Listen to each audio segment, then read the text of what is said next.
Notre rôle maintenant, c'est de détecter notre lumière et en profiter au maximum. Et quand on a un plaisir ou un désir, la porte s'ouvre encore plus grande. Vous comprenez c'est quoi la lumière? Lumière, amour. C'est pas important qui tu es, où tu es, comment tu es. Dieu t'aime.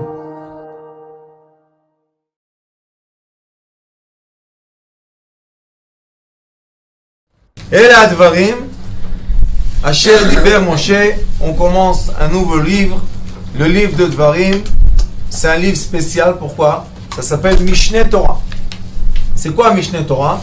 C'est la deuxième Torah. La Torah a été donnée en deux formes. Comme toute chose dans une sphère, nous avons deux polarités à tout. On a le haut, le bas, l'avant, l'arrière, le droite et gauche. Et tout est opposé. Donc même quand on a reçu la sagesse de la Torah, c'est pas possible qu'on ait reçu une chose. On a reçu une partie écrite et la partie orale qui complète la partie écrite. Et en tout, ça nous donne un savoir. Comme quand on est décisionnaire, une personne vient nous poser une question, on doit être capable de comprendre que la question a l'écorce de la question et le noyau de la question. Et si on comprend quelle est l'écorce, quel est le noyau, c'est la seule façon dans laquelle on peut donner une réponse entière. On est d'accord? Si je donne une réponse seulement à l'écorce, le noyau n'est pas heureux.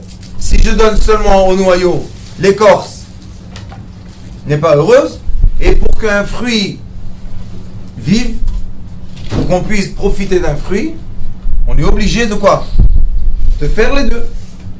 Donc la Torah a été divisée par deux. Dieu te garde. La Torah a été divisée par la Torah écrite. Que la Torah écrite, c'est le noyau, c'est la base, c'est le support sur lequel on peut monter les immeubles. Et après, on a la Torah orale. La Torah orale, ce sont des enseignements qu'on ne peut pas écrire. Malgré qu'aujourd'hui, la Torah orale est écrite, mais elle n'est pas encore écrite parce qu'elle ne sera jamais écrite jusqu'à la fin. Il y a toujours des explications, il y a toujours des traductions des choses. Donc, le Mishneh Torah, le Sefer Devarim, c'est Dvar Yam. Et Dvar, c'est la parole. Et Yam, c'est 50, c'est la Bina. C'est la mère céleste qui a parlé avec Moshe Rabbeinu pour qu'il parle avec nous. Et ce livre-là, c'est le 5e livre. Donc c'est le Hey. 5e Hey. Et le 5e, ça veut dire que Moshe Rabbeinu, lui-même, s'est donné de lui-même un savoir pour nous. C'est un livre d'instruction. Vous savez qu'avant, quand il n'y avait pas les bibliothèques tellement riches de livres, vous savez, avant les tzadikim, ils avaient 10 livres. Vous savez, il y a quelques livres de base. Il y a le Chumash, il y a le Shulchan Aruch, il y a la Mishnah, il y a le Talmud, il y a Sefer Yetzirah, Zohar. Il y a des livres de base. Combien c'est les livres de base? Peut-être 20 livres. Alors quand les gens, ils voulaient étudier la morale, se préparer pour Rosh Hashanah, comme nous maintenant on est le Chodesh Av, on est dans les 9 jours du mois, ce sont des jours pas faciles tellement. Alors qu'est-ce qu'ils faisaient? D'où ils étudiaient la morale? De Moshe Rabbeinu. Voilà le livre de morale. C'est un livre de moralité. Si on l'étudie comme il faut, on comprend qu'il nous prépare à Teshuvah. Retourne le Hey au Hey. Le but de tout ce monde, c'est que toutes les étincelles qu'il y a dans la matière se reconnectent à leur lumière céleste. C'est le but de ce monde. C'est pour ça que quand on travaille avec les êtres humains, en thérapie lumière, la vraie guérison d'un être, c'est pas qu'on lui fait pousser un bras, un jambe, un rein, non. C'est que dans l'état dans lequel tu es, que tu sois heureux. Maintenant, comme tu es, avec tes yeux, avec tes cheveux, tout, maintenant je suis heureux? Oui. Tu es pas heureux? Obscurité. C'est quoi l'obscurité? C'est la séparation entre la lumière céleste et la lumière qui est l'étincelle terrestre. Quand elles sont séparées, il y a l'obscurité. Quand elles sont ensemble, il y a la lumière. Regardez, nous, la terre dans laquelle on vit. D'accord? La nuit, la lumière du soleil ne pénètre pas la terre. Quand on est dans le côté de la nuit. Mais qu'est-ce qu'on voit? On voit plein d'étoiles. La lumière des étoiles, elles arrivent sur la terre ou pas? Oui, mais pas assez fort. Parce qu'il y a la séparation de l'atmosphère. Mais quand le temps tourne et le soleil vient, maintenant le soleil c'est une étoile avec beaucoup d'énergie, et elle, qu'est-ce qu'elle fait? Elle touche la matière et elle crée des déclenchements d'électrons, des déclenchements de photosynthèse, des déclenchements, elle sépare, elle vaporise l'eau, elle sépare l'oxygène de l'hydrogène, plein de choses. Qu'est-ce qu'elle fait en effet? Les rayons de soleil réveillent la Terre. C'est comme si que la Terre se réveille, même dans le corps humain. Vitamine D, paf, là, le bonheur, être heureux, qu'est-ce qui se passe? Il n'y a pas de soleil, comme au nord du monde, et comment les gens dépriment, les gens malheureusement se font du mal, et ils ont cherché dans le monde, vous savez, ils ont cherché. Qu'est-ce qu'ils ont trouvé comme solution? Rayons, les ultraviolets. Il y a des pays que c'est obligatoire de faire des séances d'ultraviolets pendant l'hiver, parce qu'ils ont vu que les gens dépriment. Et c'est pas rigolo que quand tu as un peuple et 10% du peuple se suicide. On commence à se poser des questions. Dommage qu'ici on ne se pose pas des questions comme ça. Alors il est écrit comme ça. Elle est, c'est Aleph, Lamed, Hey. C'est le deux noms, El et Hey. El, le nom El, Dieu, c'est Chesed, c'est la miséricorde, c'est le côté droite. Le Hey, c'est le Gvura, c'est le Din, c'est le côté gauche. Alors pourquoi on a choisi le Hey? Oui, les femmes, bien sûr. Pourquoi on choisit le Hey? C'est la Gvura. Non, chez les femmes, c'est très bien. Parce que chez les femmes, le Hey représente la féminité. Si une femme, elle n'a pas le Hey, alors, je ne parle pas dans le nom. Si elle a un nom sans Hey, bon. Mais elle doit avoir un Hey en elle. C'est pour ça qu'elle doit boire le vin. C'est pour ça qu'on l'appelle la vigne. Donc on voit qu'il y a elle, j'ai la miséricorde et la rigueur. En un mot. Mon cher Rabbeinu, sa force était le juste milieu. Et le point de juste milieu, qui s'appelle le Tiferet, il touche toutes les sphères. Toutes les attributs touchent le point du milieu. C'était mon cher Rabbeinu. Donc il a commencé, il a dit, elle, sachez que tout ce que je veux vous dire, c'est le juste milieu. Qui a fait exactement la même chose, vous savez? Rabbi Shimon Bar Yochai, qui avait la chance que dans le Zohar Kadosh, Raya Memana, c'est Moshe Rabbeinu, venait lui donner éclairer les mitzvot. Vous savez, dans le Zohar Kadosh, il y a énormément de mitzvot éclairés par la lumière. C'est magnifique. Un jour, Bezrat Hashem, j'aurai la chance et la force et l'argent, je vais tous les réunir ensemble. C'est un livre de mitzvot éclairé par la lumière. Qu'est-ce qu'on a mieux que ça? Et là-bas aussi, Rabbi Shimon Bar Yochai, c'est un endroit, c'est un extrait qui est aussi dans le livre de Dvarim, Parashat Azinu, ça s'appelle Hidrazuta. C'est le jour du décès de Rabbi Shimon Bar Yochai. Ça aussi, tout ce livre-là, c'est quand mon cher Rabbeinu, stop. Tu peux plus avancer d'ici. Pourquoi? Ça y est. C'est Yoshua qui va les faire entrer. Toi, tu es puni. Alors on voit que le même temps, mon cher Rabbeinu nous donne une Torah entière, qui est la Torah de mon cher Rabbeinu. Pas la Torah qui a été imposée sur lui. Quand je dis imposée, il faut prendre le côté positif du mot, hein, pas imposé sans ça. Il voulait, et comment il voulait. Mais sauf qu'on lui disait, Vaïdaber Hashem el Moshe les morts. Vaïdaber Hashem el Moshe les morts. Et regardez qu'est-ce qui est écrit. אלה הדברים אשר דיבר משה אל כל ישראל. Ce sont les mots ou les phrases ou les messages qu'a parlé Moshe Rabbeinu à l'entier d'Israël. Kol, tous. Mais Moshe Rabbeinu, quand il est parti voir Pharaon, il lui a dit qui s'en va? Il lui a dit Betsonenu, Bifkarenu. Il n'a pas dit Kol. Il aurait dû lui dire Kol Israël, tout Israël sort. Il a dit non, écoute, il y a ici de la petite bétail. C'est comment? Les moutons. Il y a ici les bétails. Il y a ici les filles. Il y a ici les garçons. Il y a ici les parents. Il y a ici les vieux. Tous je les prends. Pourquoi tu n'as pas dit comme ici? Kol Israël.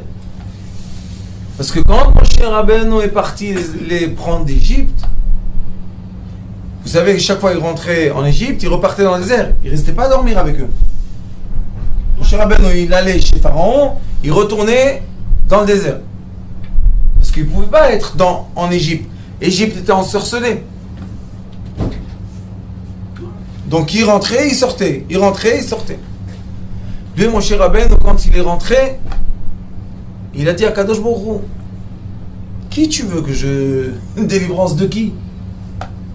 Shevet Lévi, les Lévis, ses parents, ils étaient tous bien, pas de problème. Alors qui je dois faire sortir? Il lui a dit, Béné Israël, mes enfants, tu dois les faire sortir. Il y a Kadosh Baruch Hu, tes enfants, il y a des moutons, il y a des chèvres, il y a des vaches, il y a des taureaux. Qu'est-ce que je vais faire? Il y a des esclaves, il y a des... Comment je vais les faire sortir? Écoutez ce qu'il lui a dit. Viadat ayom ve'shivot ha'elevavcha ki Hashem ou Elohim. Il lui a dit le grand secret. Quel est le secret? Viadat ayom, tu dois aujourd'hui savoir, étudier. Seulement par l'étude on peut les aider. Seulement. Et les faire sortir du puits. Viadat ayom ve'shivot ha'elevavcha. Fais-leur rentrer le savoir dans le cœur. Viadat ayom ve'shivot ha'elevavcha ki Hashem ou Elohim. C'est quoi Hashem ou Elohim? Elle. Hashem, c'est la miséricorde. Elohim, c'est la rigueur. Quand est-ce qu'une personne sort d'un état d'esprit de tristesse, de maladie, de pauvreté, de violence? Comment? Seulement quand cette personne mûrit et comprend que dans toute rigueur, il y a une miséricorde, et dans toute miséricorde, il y a de la rigueur. Le nom céleste, le Yud, le Hei, le Vav, le Hei, explique ça. Le Yud, miséricorde, le Hei, rigueur. Le Vav, miséricorde, le Hei, rigueur. Et quand on accorde, on associe la rigueur et la miséricorde, on a une joie. Une vraie joie. C'est comme quelqu'un qui a été jugé et pendant encore un mois, de quoi il souffre? La justice. Non, il souffre qu'il ne sait pas. Il ne sait pas c'est quoi son sort. D'accord? Donc de quoi il souffre? De la séparation de la rigueur et la miséricorde. Maintenant, qu'est-ce qu'il attend? La rigueur. Dis-lui, voilà, tu es jugé comme ça. Vous savez que Masechet Sanhedrin, ça explique comment on juge les gens. Dans le temps, il est écrit que le jugement, qui est un jugement de Dinei Nefashot, qui parle de l'être humain, dans le jour même, on est obligé de donner le jugement. Pourquoi? Parce que la personne en attente, c'est très dur. Et si la personne, elle sort à qui? Pourquoi elle devait attendre ce laps de temps et souffrir? Et on dit que si c'est Dinei Mamonot, on peut attendre une nuit. Et le lendemain, donner la réponse. Pourquoi? Parce qu'une personne se dit, si je vais être condamné, je paye, fini. Mais le doute. Alors Rabbi Shimon Bar Yochai et Moshe Rabbeinu, ils ont parlé, leurs dernières paroles étaient les paroles de leur cœur. C'est pour ça qu'il n'était pas écrit ici, Vaïdaber Hashem el Moshe lemor. Dieu a parlé avec Moshe Rabbeinu, il lui a dit, dis ça au peuple d'Israël. Non, non, non, non. Maintenant, c'est El Advarim Asher Diber Moshe, El Kol Israël. Il y a une grande différence entre Béné Israël et Kol Israël. Aïe, aïe, aïe, aïe, aïe, aïe, aïe. Comme Dieu nous aime. Béné Israël, c'est Bet Nun Yud, ça fait 62. Kol, c'est 30. Enlevez 30 de 62, qu'est-ce qui reste? Lève. 32. Lève. Vaïdaber Moshe, Kol Israël. Lève. Le cœur, on parle du cœur. Dvarim hayotzim min halev, nichasim el halev. Quand on parle de son cœur, ça rentre dans le cœur des autres, même si ça doit passer par un écran. On peut faire passer par les écrans les vraies vibrations. Et pas seulement on peut, on est obligé. Pourquoi? Mishepiv velibo shavim. Le seul qui a le droit de parler, c'est qui dit les choses qu'il pense. Et non pas être un acteur. Donner une conférence, croire à zéro de ce que tu dis, mais tu le dis bien, tu es un bon orateur, tu es beau, tu es bien habillé, tu es bien parfumé. Mais les gens, les pauvres, le peuple d'Israël ou le monde entier, qu'est-ce qu'ils attendent? Ils ont soif de lumière. Le monde a soif de lumière. Vraiment, les gens veulent les gouttes de lumière. Et l'enseignement qu'on a besoin de cette génération, pour vraiment faire vivre, comme il a écrit le prophète, Soda Atzamot Ayeveshot. Et quand il a vu les os secs, il a dit, qu'est-ce qui leur manque? L'humidité. Quelle humidité? La lumière. Et c'est pour ça, je vais vous dire une chose très très intéressante. Quand on prend deux forces opposées, comme masculin, féminin, comme la Torah écrite, la Torah orale, comme l'eau, le feu, l'eau et l'air. Vous savez qu'est-ce qui se passe quand ils se rencontrent? Il y a un éclat qui sort. Une étincelle qui sort. Vous savez c'est quoi cette étincelle? C'est la lumière divine qui est encapsulée dans la matière, qui attend le jour qu'elle pourra sortir. C'est vraiment comme libérer des otages. Et qu'est-ce qu'on est venu faire dans ce monde? Libérer les otages. Donc on est obligé, nous, avoir les outils de la libération. Qui sont quoi? D'une main, la Torah orale, d'une autre main, la Torah écrite. Et ceux qui veulent dire que seulement la Torah écrite est valable sans la Torah orale, ils ont raison. Mais jusqu'à une certaine limite, il n'y a pas de problème. Mais quand tu veux dépasser cette limite, tu dois commencer à comprendre la Torah orale. Parce que la Torah orale, c'est elle qui va te faire bouger. C'est elle qui va t'expliquer. C'est elle qui va te donner le comment et le pourquoi. Et si tu fais rentrer dans ça le sod, le secret, c'est émerveillé. Et c'est la différence entre faire des actions par bonheur ou faire des actions par obligation. Si une personne a 40 ans, tous les Shabbats c'est des disputes à table et claque les portes et s'énerve, 40 ans de disputes, c'est Shabbat ça? C'est pas Shabbat. Shabbat c'est honnête. Shabbat c'est touche rien, fais rien, tout va bien, va dormir. T'énerve pas, chante. Shabbat. Simple. Mais non. Il y a des gens qui n'arrivent pas à passer ça de façon simple. Ils sont obligés de... Pourquoi? Parce qu'ils ne croient pas à ce qu'ils font. Ils n'ont jamais reçu d'explication. Personne n'a jamais expliqué qu'est-ce qui se passe. Vous savez, dans l'école, maintenant, on enseigne la structure de l'âme. Vous devez voir comment ça s'agite dans les classes. Je dis, qu'est-ce qui... Oh, pourquoi ils sont agités comme ça? Parce qu'ils savent que ça existe. On a le bon caractère. Et on a nos actions. Et qu'est-ce qu'on peut faire que l'action, l'envie de l'être et la moralité de l'être ne sont pas toujours en accord. Qu'est-ce qu'on peut faire? Mon envie, mon instinct veut, je sais pas moi, boire quelque chose qui est interdit. Et ma conscience me dit ne bois pas. Maintenant, je me débat. Mais seulement quand je me débat, je fais sortir les étincelles. Après, j'arrive à une certaine maturité que je comprends que je peux faire sortir les lumières sans me débattre. Mais encore une fois, quand je monte en haut, dans le prochain niveau, encore mon rôle essentiel, c'est de faire sortir les étincelles de lumière. On n'a pas besoin d'une personne philosophe qui nous raconte des histoires. Ça fait rien du tout. On a besoin des gens qui fassent des actions. C'est pour ça que mon cher Rabbeinu, c'est l'exemple pur de l'être humain qui va tout faire pour son prochain. Mon cher Rabbeinu était dans les cieux. Qu'est-ce qu'il y a? Akadosh Baruch Hu lui a dit, tu sais qu'est-ce que je vais faire? Je vais exterminer ce peuple. Il a dit non. Si tu veux exterminer ce peuple qui a fait tellement de problèmes à mon cher Rabbeinu, regardez tous les 4 livres, combien de problèmes à mon cher Rabbeinu. Il dit à mon cher Rabbeinu, non.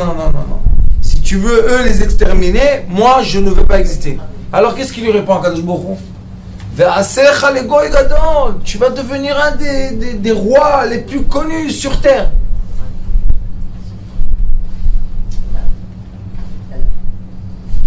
Moi, plus connu sur terre. À quoi ça me sert? Et c'est pour ça que la Torah nous dit, sachez que Moshe Rabbeinu était l'homme le plus humble sur terre. C'est un degré. On aurait pu attendre que la Torah nous écrive, Moshe Rabbeinu est le plus sage, professeur. Moshe Rabbeinu est le plus fort, Gibor.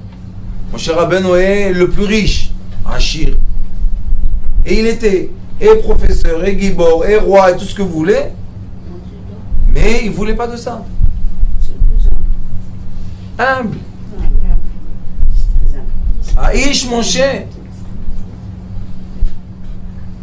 Anav.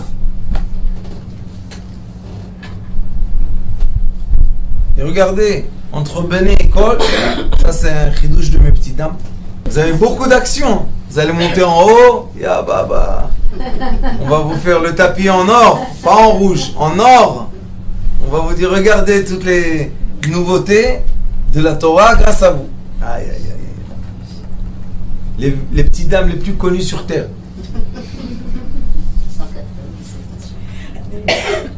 Alors il dit, Be'ever Ayarden.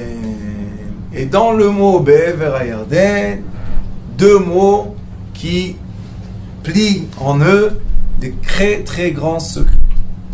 Premièrement, Be'ever, il est écrit ici, Ra, Bar, il est écrit Bar, et Ain Bet. Quand on dit Ain Bet, on dit miséricorde. Quand on dit Ain Bet, 72, le nom de miséricorde. Et quand on dit Bar, c'est l'enfant. L'enfant, c'est pas 72, c'est 22 lettres. On a le Tikkun HaMe'akev qui fait l'association entre la mère 42, 62 et 4, c'est 118, c'est le numéro d'atome de Mendeleïev. Ça veut dire qu'on a tout dans ça. Mais ici, il dit Ra. Il y a 2 bêtes et il y a un Ra entre les 2 bêtes. Les 2 bêtes, le premier bête représente la mère céleste, Bereshit. Le deuxième bête représente la femme terrestre, Bereshit aussi. Et au milieu, il y a Ra. Ra, c'est méchant, mais c'est aussi les lettres R, éveillé. Mais quand on dit R, c'est pas je me réveille de mon sommeil. Maintenant, le mot éveillé et le mot méchant sont les mêmes lettres. Ra, R. On met de côté. Après, il est écrit ici comme ça. Ayarden. Yarad. Descendu. Din. La rigueur. D'où ça se découle? De Hey. Maintenant, on a la mère céleste. Qu'est-ce qu'on peut faire qu'elle doit accoucher l'enfant, il y a beaucoup de rigueur. Et cette rigueur-là crée que l'enfant naît avec un potentiel électrique.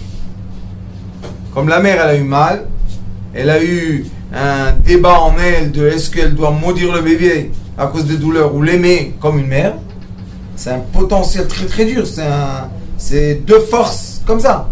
Et à la fin, elle le prend dans ses bras, elle pleure, elle est heureuse. Elle choisit si tu es nerveuse ou heureuse. Je suis les deux. Et quand on est les deux, on met le juste milieu. C'est pour ça que aussi dans l'éducation des enfants, on dit la main droite qui les rapproche, la main gauche, fais attention. Il y a des limites à tout. Et si on ne met pas les limites, les enfants, les pauvres, perdent leurs limites. Et quand ils perdent leurs limites, ils perdent les repères de vie. Et maintenant, on se pose la question que tout le monde veut savoir, c'est comment je peux transformer le rat en bien. Tout le monde se dit comment on va faire pour être meilleur. Il y a des gens qui viennent chez moi et me disent ah, je suis comme ça, qu'est-ce que je vais faire?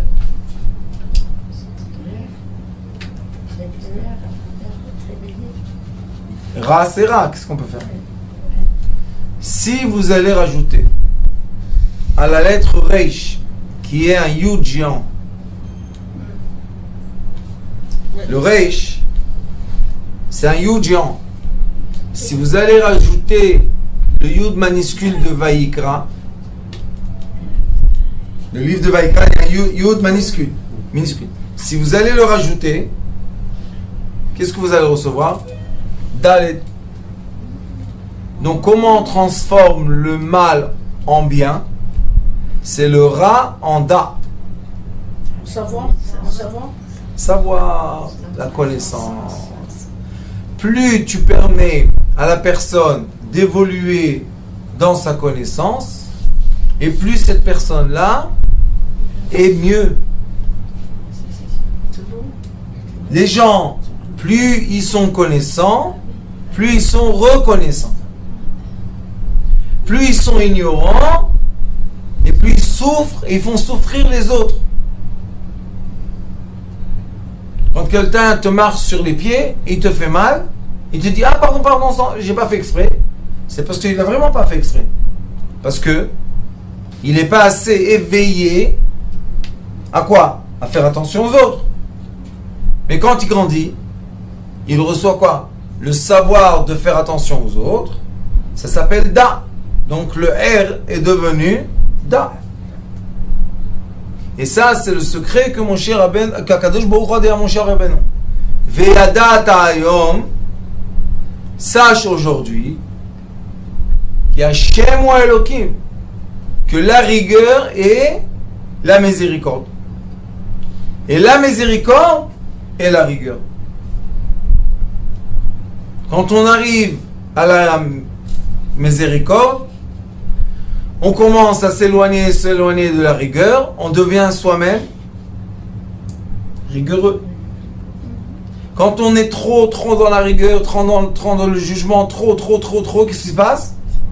On commence à devenir doux, gentil.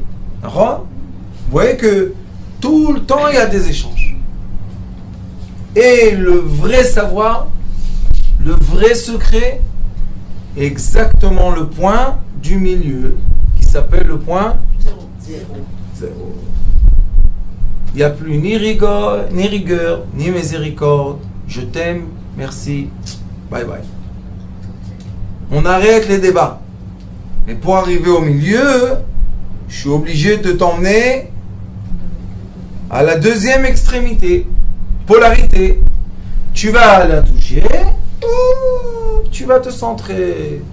Et quand on se centre, il y a un phénomène très intéressant de la matière même. C'est que quand on se centre, on fait rencontrer les deux forces, l'étincelle qui sort où elle va? Vers le haut.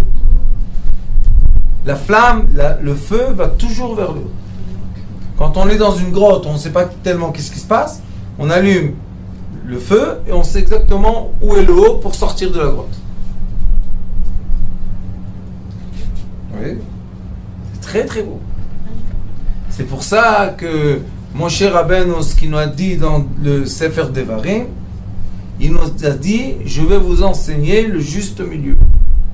Et le juste milieu est la morale qu'on peut vivre. Parce qu'il y a de la morale qu'on ne peut pas vivre. Comme je vous ai déjà dit, qu'ils écrivent des livres de tzadikim, et ils nous écrivent seulement des choses. Un être humain, il ne peut pas juste être ça. Et à 5 ans, on veut qu'il soit comme à 70 ans. C'est pas possible. Le Zohar Kadosh dit, non. Va, fais ton trajet, vis, cours, comprends, intelligence, conseil, fais tout. Et à la fin, met, Kilu Batel va avoir Minaolam. C'est quoi le met? Il est arrivé à passer toutes les sphères. 100, c'est 0, 0, 1. La première sphère, il a fini. La deuxième sphère, Nefesh Ruach, il a fini. Et maintenant, il est rentré dans la Neshama. Maintenant, quand quelqu'un est dans la Neshama, il est vers le haut. Il a disparu d'ici. Qu'est-ce que tu veux chez moi? Tu m'embêtes. Excuse-moi. Qu'est-ce qui t'embête? Tu es là. Je m'en vais. Hé, tu laisses ta place. T'as pas, il n'a pas raison. T'as raison. Toda Rabba. Je m'en vais. J'ai perdu? Oui. Dans le monde qui est encore dans le Ra. Mais dans le Da, qu'est-ce que j'ai fait? Vous savez qu'est-ce que j'ai gagné? Le silence. Vous savez combien coûte le silence? Silence, la sérénité, c'est ce qu'il dit Rabbi Shimon Bar Yochai dans Izrazuta. Il dit pour recevoir la Chokhma, Tzarich moach shakit shachir. Je veux plus avoir raison, ça sert à rien d'avoir raison. Je veux vivre. Alors l'enseignement qu'on reçoit du livre de Dvarim, c'est la moralité du juste milieu qui va nous emmener, Bezrat Hashem, vers les lumières célestes. Est-ce que le zéro, c'est pas la non-existence? Oui. Mais c'est la matière et l'antimatière. Ça s'appelle en physique quantique the magical particle. C'est la partie magique. Alors si je suis zéro, comment je peux être? Quand je suis zéro, je suis sans être. Exemple. Maintenant, vous voulez mon verre. Quand je suis zéro, prends le verre. Et toi? J'ai pas besoin. Tiens. Et toi? Quand tu me dis et toi, hein, ça veut dire que toi, tu n'es pas dans le zéro. Moi, je suis dans le zéro. Tiens. Et quand je suis pas dans le zéro, touche pas à mon verre. Hein. Touche pas. Même ils veulent renverser par terre et toi, tu vas pas boire. Ça, c'est quand on est dans les polarités extrêmes. Pourquoi je te donne pas à boire? Moi, je bois pas. Pourquoi tu bois pas, toi? Ah non, c'est à toi. On t'a donné à toi, à moi. Qu'est-ce qu'il y a à moi? Voilà, tiens. C'est ça. Être tout et être rien. C'est un... Ça fait l'union, tout ça, en fait. Ça fait l'union. Bien sûr, c'est l'union. Ah oui. C'est un plaisir spirituel que c'est très difficile à décrire aux gens qui ne comprennent pas c'est quoi être tout et rien. Être un ave, quelqu'un de humble, c'est être tout et rien. Pourquoi? C'est pas que toi tu m'écrases, je suis rien. Je comprends que je suis rien. Les deux ils sont rien. Mais il y en a un qui a été écrasé, il y en a un qui a compris. Celui-là c'est Ra pour lui, et celui-là c'est Da pour lui. D'accord? Je peux vous donner comme ça énormément d'exemples. La différence avec les baptêmes, c'est Bitoul. Bitoul. Bien sûr. De sa personne, Bitoul de tout. Je veux rire, je veux être heureux, je veux avoir plaisir, je veux être content. Qu'est-ce que... Prends, tu veux ma chemise? Prends. Bravo, tu as pris ma chemise. Et tu es content maintenant? Non. Mais moi je suis content de t'avoir donné ma chemise. C'est un problème, hein? Ça c'est la rencontre entre la différence des gens qui doit emmener à l'union et pas à la séparation.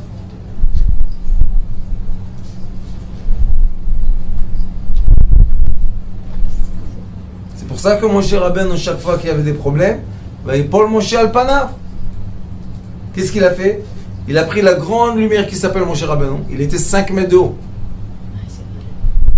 Et il se mettait par terre, tout simplement.